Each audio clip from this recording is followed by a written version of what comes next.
ನಮಸ್ಕಾರ ಸ್ನೇಹಿತರೆ, ನಮ್ಮ ಮೈಥಾಲಜಿ ಮೀಡ್ಸ್ ಮೀ ಚಾನೆಲ್ಗೆ ನಿಮಗೆಲ್ಲರಿಗೂ ಸ್ವಾಗತ. ಶ್ರೀ ಶನಿ ಮಹಾತ್ಮೆ. ಆನೆ ಬಲವಿದ್ದರೇನು ದೈವ ಬಲವಿಲ್ಲದವನಿಗೆ ಎಂದು ಹರಿದಾಸರು ಹೇಳಿದರು. ಪ್ರಪಂಚದಲ್ಲಿ ಹುಟ್ಟಿದ ಪ್ರತಿಯೊಬ್ಬ ಮನುಷ್ಯನು ದೈವಶಕ್ತಿಯ ಹಿರಿಮೆಯನ್ನು ತಿಳಿದು ಬಾಳುವಂತನಾಗಬೇಕು. ತನ್ನನ್ನು ಮೀರಿದ ಶಕ್ತಿಯೊಂದಿದೆ, ಅದೇ ದೈವ ಎಂಬುದು ಬಹು ಹಿಂದಿನಿಂದಲೂ ಮಾನವನು ಕಂಡುಕೊಂಡಿರುವ ಸತ್ಯ. ದೈವೋಪಾಸನೆ ನಮ್ಮ ಸರ್ವ ದುಃಖ ದೋಷಗಳನ್ನು ನಿವಾರಣೆಗೆ ತುಂಬ ಅಗತ್ಯವಾಗಿದೆ.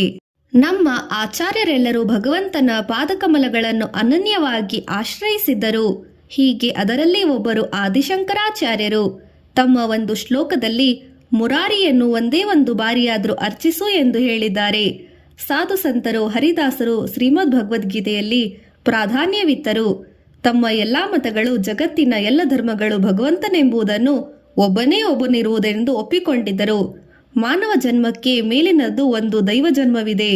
ನಾವು ಮಾನವರಾಗಿ ಹುಟ್ಟಿವರಾದರೆ ದೈವಾನುಗ್ರಹದಿಂದ, ಆದುದರಿಂದ ಮಾನವನ ಜೀವನಕ್ಕೆ ಕೀರ್ತಿದಾಯಕವಾದ ಶುಭ್ರವಾದ ಆಗಿರಬೇಕಾದ ಅದು ದೈವದ ಆರಾಧನೆ, ಪೂಜೆ, ನಾಮಸ್ಮರಣೆಗಳಿಂದ ಮಾತ್ರ ಸಾಧ್ಯ. ದೈವವನ್ನು ಮರೆತವನು ತನಗೆ ತಾನೇ ಕಷ್ಟಕ್ಕೆ ಒಳಗಾಗುತ್ತಾನೆ, ಸಂಕಟಗಳನ್ನು ಅನುಭವಿಸುತ್ತಾನೆ. ದೈವ ನೀಡಬಹುದಾದ ಪರೀಕ್ಷೆಗಳಲ್ಲಿ ಅವನು ಉತ್ತೀರ್ಣನಾಗುವುದು ಶಕ್ಯವಿಲ್ಲ. ಈ ಜೀವನ ಸುಖ ದುಃಖಗಳ ಮಿಶ್ರಣ ಎರಡನ್ನೂ ಸಮಾನವಾಗಿ ಸ್ವೀಕರಿಸುವವನು ದೇವರ ಸ್ತುತಿಸುತ್ತಾ ದೈವ ಬಲವನ್ನು ಸಂಪಾದಿಸುತ್ತಾನೆ. ಹಾಗೆ ಅವನು ಬಡವನಿರಬಹುದು, ಸಿರಿವಂತನಿರಬಹುದು, ಅಧಿಕಾರ ಉಳ್ಳವನಾಗಿರಬಹುದು, ಸೇವಕನೇ ಆಗಿರಬಹುದು, ಯಾರೇ ಆಗಿರಲಿ ದೈವದ ಮುಂದೆ ಯಾರೂ ದೊಡ್ಡವರಲ್ಲ. ಅಂತೆ ದೇವರ ದೃಷ್ಟಿಯಲ್ಲಿ ಎಲ್ಲರೂ ಒಂದೇ. ಭಗವಂತನ ಚರಿತ್ರೆ ತಿಳಿದವರೆಲ್ಲ ಭಗವಂತನ ಅನುಗ್ರಹವೆಂಬುದನ್ನು ಬಲ್ಲವರಾಗಿರುತ್ತಾರೆ. ಇಂಥ ಚರಿತ್ರೆಗಳಲ್ಲಿ ಶ್ರೀ ಶನಿ ಮಹಾತ್ಮೆ ಚರಿತ್ರೆಯು ಒಂದಾಗಿದೆ. ಇದು ನವಗ್ರಹಗಳಲ್ಲಿ ನಾಯಕನೆನಿಸಿಕೊಂಡಿರುವ ಶನಿದೇವರು ಸಕಲರ ಸನ್ಮಂಗಳನ್ನುಂಟು ಮಾಡುವ ಪರಮಾತ್ಮನ ಸ್ವರೂಪ, ನ್ಯಾಯದ ದೇವತೆ. ಸಾಮಾನ್ಯವಾಗಿ ಭೂಲೋಕದ ಅನೇಕ ಜನರು ಶನಿದೇವರನ್ನು ಕಷ್ಟಗಳನ್ನು ತಂದೊಡ್ಡುವ ದೈವವೆಂದು ತಿಳಿದಿದ್ದಾರೆ. ಹೀಗೆ ಹೇಳುವುದು ಅನೇಕ ಜನರಲ್ಲಿ ಹವ್ಯಾಸವಾಗಿ ಹೋಗಿದೆ. ಶನಿ ಭಗವಂತನು ದಯಪಾಲಿಸುವ ಸೌಖ್ಯಗಳನ್ನು ತಿಳಿದವರು ಕೂಡ 30 ವರ್ಷ ಬಾಳಿದವನೂ ಇಲ್ಲ, 30 ವರ್ಷ ಬಾಳಲಾರದೆ ಬಿದ್ದು ಹೋದವನೂ ಇಲ್ಲ ಎಂದು ಹೇಳುವುದೂ ಉಂಟು. ಇದಕ್ಕೆ ಕಾರಣವಿಲ್ಲದಿಲ್ಲ. ಎಲ್ಲರೂ ತಿಳಿದಿರುವಂತೆ ಒಟ್ಟು 12 ರಾಶಿಗಳಿವೆ. ಮೇಷ, ವೃಷಭ, ಮಿಥುನ, ಕಟಕ, ಸಿಂಹ, ಕನ್ಯಾ, ತುಲಾ, ವೃಶ್ಚಿಕ, ಧನುಸ, ಮಕರ, ಕುಂಭ, ಮೀನ ಇವು 12 ರಾಶಿಗಳಾಗಿವೆ. ಶನಿ ಭಗವಂತ ಪರಮಾತ್ಮನು ಒಂದು ರಾಶಿಯಿಂದ ಹೊರಟು 12 ರಾಶಿಗಳನ್ನು ಸುತ್ತಿ ಪುನಃ ಅದೇ ರಾಶಿಗೆ ಬರಲು 30 ವರ್ಷಗಳಾಗುತ್ತದೆ. ಮತ್ತೆ ಶನಿಯ ದೃಷ್ಟಿಗೆ ಬೀಳುವುದರಿಂದ ಹೀಗೆ ಹೇಳಿಕೊಳ್ಳುತ್ತಾರೆ. ಆದರೆ ಜನ ವಿಪರೀತ ಕಲ್ಪನೆಗಳಿಂದ ನಡುಗಿ ಬಾಳುವುದು ತಪ್ಪು. ಶನಿ ಭಗವಂತನು ಕಷ್ಟಗಳನ್ನು ತಂದೊಡ್ಡುತ್ತಾನೆ ಎಂದು ತೋರಿದರೆ ಆತ ಸೌಖ್ಯಗಳನ್ನು ಕೊಡಲು ಸಿದ್ಧನಿದ್ದಾನೆ ಎಂದು ತಿಳಿಯಬೇಕು. ಇದು ಆ ಪರಮಾತ್ಮನ ಚರಿತ್ರೆ ಎಂದು ತಿಳಿದು ಬರುವ ಒಂದು ಪ್ರಮುಖ ಅಂಶವಾಗಿದೆ. ನಮ್ಮಲ್ಲಿ ಒಂದು ಮಾತಿದೆ, ಭಯಕೃತ ಭಯನಾಶನಃ ಎಂದು ಹೇಳುತ್ತಾರೆ. ಯಾರು ಭಯವನ್ನು ಉಂಟು ಮಾಡುತ್ತಾರೋ ಆತ ಭಯವನ್ನು ಹೋಗಲಾಡಿಸುವವನೂ ಆಗಿದ್ದಾನೆ. ಆದ್ದರಿಂದ ಭಯಪಡುವ ಅಗತ್ಯವಿಲ್ಲ. ಭಕ್ತಿ ತೋರಿದವನಿಗೆ ಭಯವೆಂಬುದಿಲ್ಲ. ಇನ್ನು ಕೆಲವರು ಶನಿದೇವರನ್ನು ಶನಿವಾರದಂದು ಕೆಲವು ಮುಖ್ಯ ಕೆಲಸಗಳಿಗೆ ತೊಡಗಲು ಹಿಂದೇಟು ಹಾಕುತ್ತಾರೆ. ಶನಿ ಪರಮಾತ್ಮನಿಗೆ ತುಂಬಾ ಹಿಡಿಸುವ ದಿನ ಶನಿವಾರ. ಅಂದು ಹೊಸ ಕೆಲಸಗಳನ್ನು ಆರಂಭಿಸಬಹುದಾಗಿದೆ. ಶನಿದೇವನನ್ನು ಪ್ರಾರ್ಥಿಸಿ ಅವನನ್ನು ನಂಬಿ ಯಾವ ಕೆಲಸವನ್ನು ಮಾಡಿದರೂ ಜಯ ಯಶಸ್ಸು ಖಂಡಿತವಾಗಿ ಸಿಗುತ್ತದೆ. ಶನಿ ಯಾರು? ಈ ಪ್ರಪಂಚದ ಎಲ್ಲ ಜನರ ಬಾಳಿಗೆ ಬೆಳಕಾಗಿರುವವನು ಸೂರ್ಯ. ಸೂರ್ಯ ನಾರಾಯಣ ಸ್ವರೂಪಿ, ಪ್ರತ್ಯಕ್ಷ ದೈವ ಎಂಬುದು ಪ್ರಾಚೀನರ ನಂಬಿಕೆ. ದಿನನಿತ್ಯ ನೈತ್ಯ ಜೀವನದಲ್ಲಿ ಕೈಗೊಳ್ಳುವ ಸಂಧ್ಯಾ ವಂದನೆ ಕಾರ್ಯದಲ್ಲಿ ದ್ವಿಜರು ಸೂರ್ಯನಿಗೆ ಅರ್ಘ್ಯ ಪ್ರದಾನ ಮಾಡುತ್ತಾರೆ. ಸೂರ್ಯನಾರಾಯಣನ ಸ್ಮರಣೆಯಿಂದ ತ್ರೇತಾಯುಗದಲ್ಲಿ ಶ್ರೀರಾಮಚಂದ್ರನು ರಾವಣನೊಡನೆ ಯುದ್ಧ ಮಾಡಲು ಸಾಧ್ಯವಾಯಿತು. ಆಗ ಅಗಸ್ತ್ಯ ಮುನಿಗಳು ರಾಮನಿಗೆ ಉಪದೇಶ ಮಾಡಿ ಆದಿತ್ಯ ಹೃದಯ ಸೂರ್ಯನನ್ನು ಕೊಂಡಾಡಿದೆ. ಸೂರ್ಯನಿಗೆ 2 ಹೆಂಡತಿಯರು, ಉಷಾದೇವಿ, ಛಾಯಾದೇವಿ. ಇವರಲ್ಲಿ ಛಾಯಾದೇವಿಯ ಮಗನೇ ಶನಿದೇವರು. ಆದರೆ ವಾಸ್ತವದಲ್ಲಿ ನಡೆದದ್ದು ಎಂಬುದು ಕುತೂಹಲಕಾರಿಯಾಗಿದೆ. ಸೂರ್ಯನಾರಾಯಣನು ಧವಿಷ್ಠ ಎಂಬ ಮುನಿಪುಂಗವನ ಮಗಳಾದ ಸುವತ್ಸಲಾದೇವಿಯನ್ನು ವಿವಾಹವಾದ. ಸಂಜ್ಞಾ ಎಂದು ಈಕೆಗೆ ಹೆಸರು ಎಂಬ ಅಭಿಪ್ರಾಯವಿದೆ.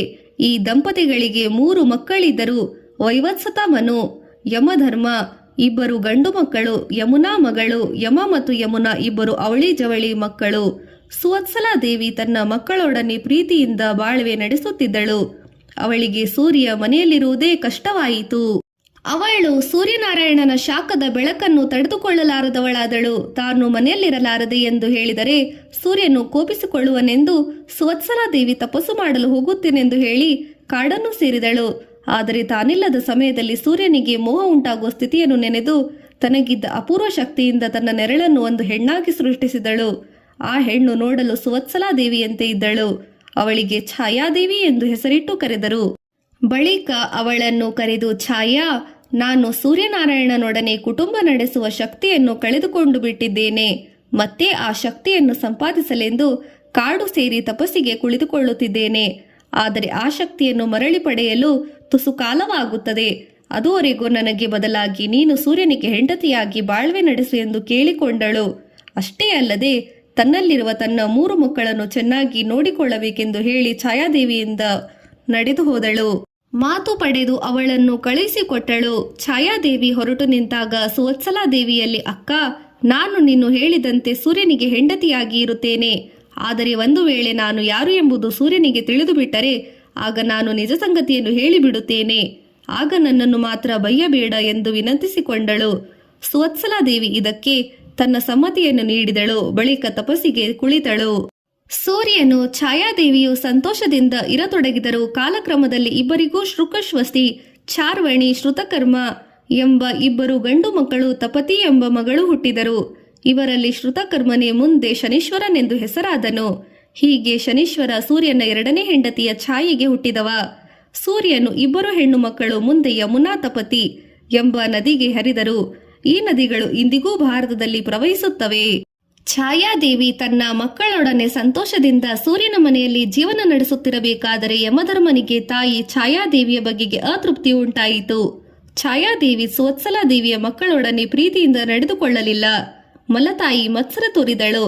ತನ್ನ ಅಕ್ಕನಿಗೆ ಕೊಟ್ಟ ಮಾತ ಮರೆತಿದ್ದಳು. ಇದನ್ನೇ ಮುಂದಿಟ್ಟುಕೊಂಡು ಯಮಧರ್ಮ ತನ್ನ ತಂದೆ ಸೂರ್ಯನನ್ನು ಕಂಡು ಛಾಯಾದೇವಿಯ ವರ್ತನೆಯನ್ನು ಕುರಿತು ಹೇಳಿದನು. ಇಷ್ಟೇ ಸಾಕಾಯಿತು. ಸೂರ್ಯನಿಗೆ ವ್ಯಗ್ರವಾಗಿ ಛಾಯಾದೇವಿಯನ್ನು ಕರೆಸಿದನು. ಸೂರ್ಯನಾರಾಯಣ ಇಂದು ಅವಳಲ್ಲಿ ಆ ರೀತಿ ಉಗ್ರನಾಗಿದ್ದುದಲ್ಲ. ಛಾಯಾದೇವಿಯ ಗಂಡನ ಕೋಪವನ್ನು ಕಂಡು ನಡುಗಿ ಹೋದಳು. ಬೇರೆ ದಾರಿ ಕಾಣದೆ ತಾನು ಯಾರೆಂದು ಸತ್ಯವನ್ನು ಸೂರ್ಯನಲ್ಲಿ ಮರೆಮಾಚದೆ ಹೇಳಿಬಿಟ್ಟಳು. ಸುವತ್ಸಲಾದೇವಿ ತಪಸ್ಸು ಮಾಡುತ್ತಿರುವಳೆಂದು ತನ್ನನ್ನು ಕ್ಷಮಿಸಬೇಕೆಂದು ಕೇಳಿಕೊಂಡಳು. ಸೂರ್ಯನು ಛಾಯಾದೇವಿಯನ್ನು ಕ್ಷಮಿಸಿದನು. ಬಳಿಕ ಸುವತ್ಸಲಾದೇವಿಯನ್ನು ತನ್ನ ಲೋಕಕ್ಕೆ ಕರೆಸಿಕೊಂಡನು.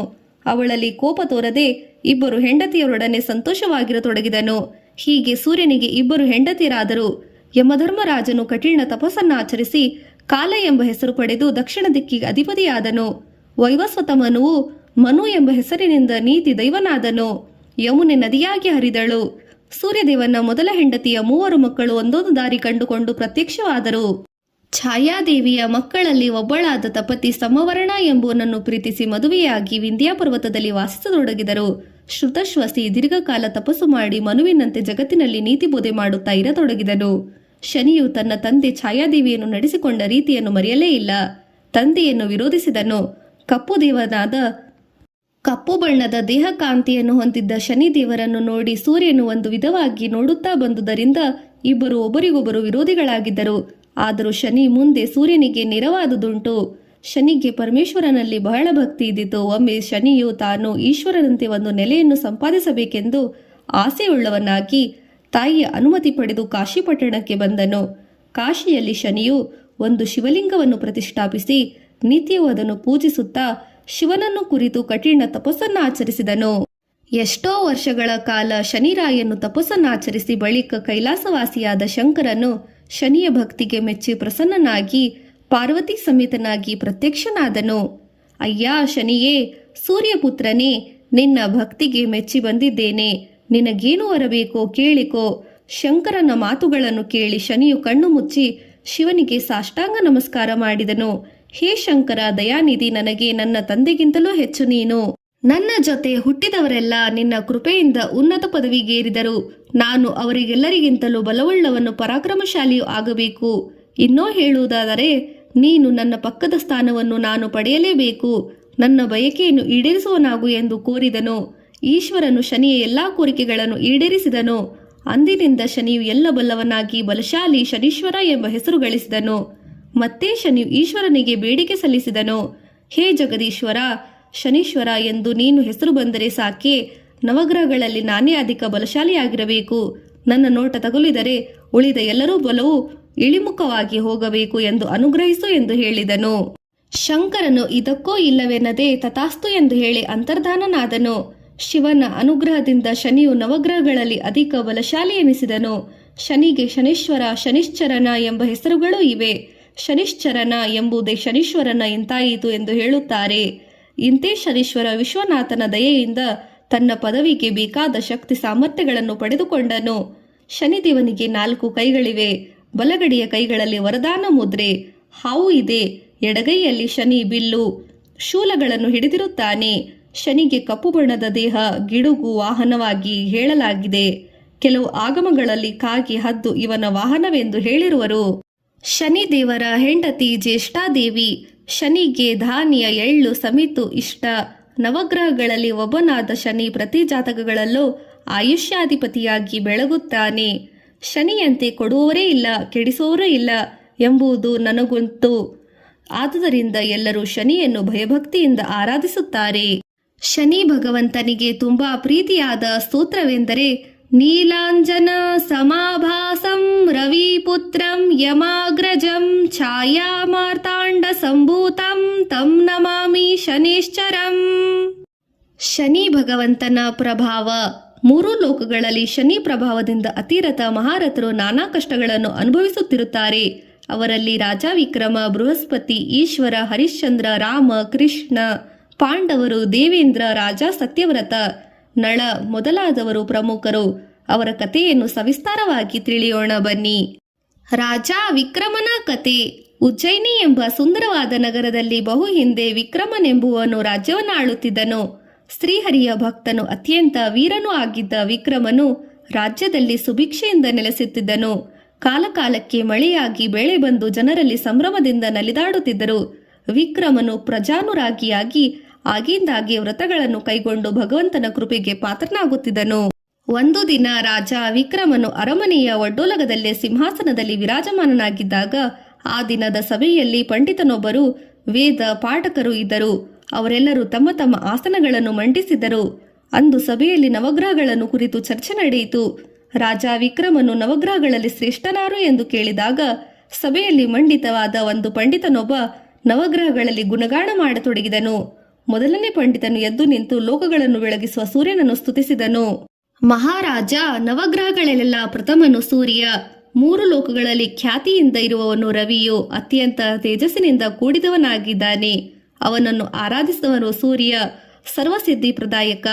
ಇವನನ್ನು ಪೂಜಿಸುವವರಿಗೆ ಯಾವುದೇ ಗ್ರಹ ಬಾಧೆಗಳು ಬಾಧೆ ಉಂಟಾಗುವುದಿಲ್ಲ. ವಿಘ್ನನಾಶಕನಾದ ಸೂರ್ಯನು ಸ್ಮರಿಸಿದರೆ ಸಾಕು, ಯಾವುದೇ ರೋಗವಿದ್ದರೂ ದೂರವಾಗುತ್ತದೆ, ಬಡತನವಿದ್ದರೂ ನೀಗುವುದು. ಎಲ್ಲ ದೇವತೆಗಳಲ್ಲೂ ಮುಖ್ಯವಾದ ಸೂರ್ಯನು ಆಜ್ಞೆಯಂತೆ ಇತರ ಗ್ರಹಗಳು ನಡೆಯುವವು. ಸಾಕ್ಷಾತ್ ದೈವವಾದ ಸೂರ್ಯನು. ಎಲ್ಲರೂ ಸೂರ್ಯನಾರಾಯಣ ಎಂದು ಕರೆಯುತ್ತಾರೆ. ಸಕಲ ಶಕ್ತಿಗಳಿಗೂ ಸೂರ್ಯನೇ ಮೂಲ ಎಂದು ಹೇಳಿ ತನ್ನ ಸ್ಥಾನದಲ್ಲಿ ಕುಳಿತುಕೊಂಡನು. ಆ ಬಳಿಕ ಇನ್ನೋರ್ವ ದ್ವಿಜೋತ್ತಮನು ಎದ್ದು, ಮಹಾರಾಜನೇ, ಏನೆಂದು ಹೇಳಲಿ? ಚಂದ್ರನು ಶಾಂತರೂಪನಾಗಿ ಎಲ್ಲರಿಗೂ ಸೌಖ್ಯವನ್ನುಂಟು ಮಾಡಿದವನಾಗಿದ್ದಾನೆ. ಸೋಮನೆಂದು ಹೆಸರುಳ್ಳ ಆತ ಈತನು ಎಲ್ಲ ವೃಕ್ಷಗಳಿಗೂ ಅಧಿಪತಿಯಾಗಿ ವನಸ್ಪತಿಗಳನ್ನು ರಕ್ಷಿಸುವವನು. ರಾತ್ರಿಗೆ ಚಂದ್ರನೇ ಭೂಷಣನು. ಇವನಿಗೆ 16 ಕಲೆಗಳಿವೆ. ಶಿವನ ಶಿರದಲ್ಲಿ ಶೋಭಿಸುವ ಚಂದ್ರನು ನಿರ್ಮಲನು ಮಂಗಳಕನೂ ಆಗಿದ್ದಾನೆ ಎಂದು ಹೇಳಿ ಕುಳಿತುಕೊಂಡನು. ನಂತರ 3ನೇ ಪಂಡಿತನು ಎದ್ದು ನಿಂತು, ಪ್ರಭೋ, ಭೂಮಿ ಕುಮಾರನಾದ ಮಂಗಳನು ಮಹಾಪರಾಕ್ರಮಿ. ತನ್ನನ್ನು ಭಜಿಸುವವರನ್ನು ತಪ್ಪದೇ ಸಲಹುತ್ತಾನೆ.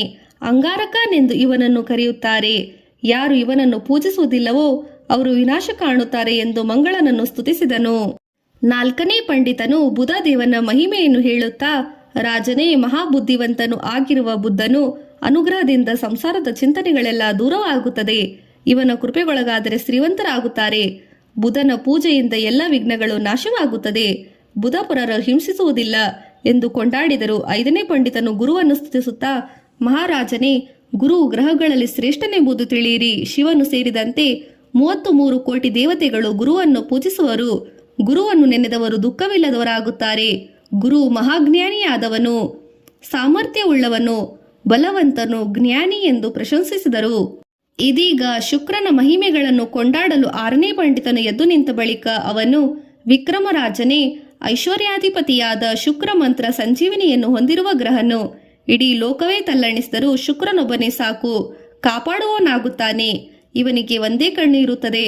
ಯಾರು ಶುಕ್ರನನ್ನು ಪೂಜಿಸುವರೋ ಅವರು ಶೌರ್ಯವಂತರಾಗಿ ಬಾಳುತ್ತಾರೆ.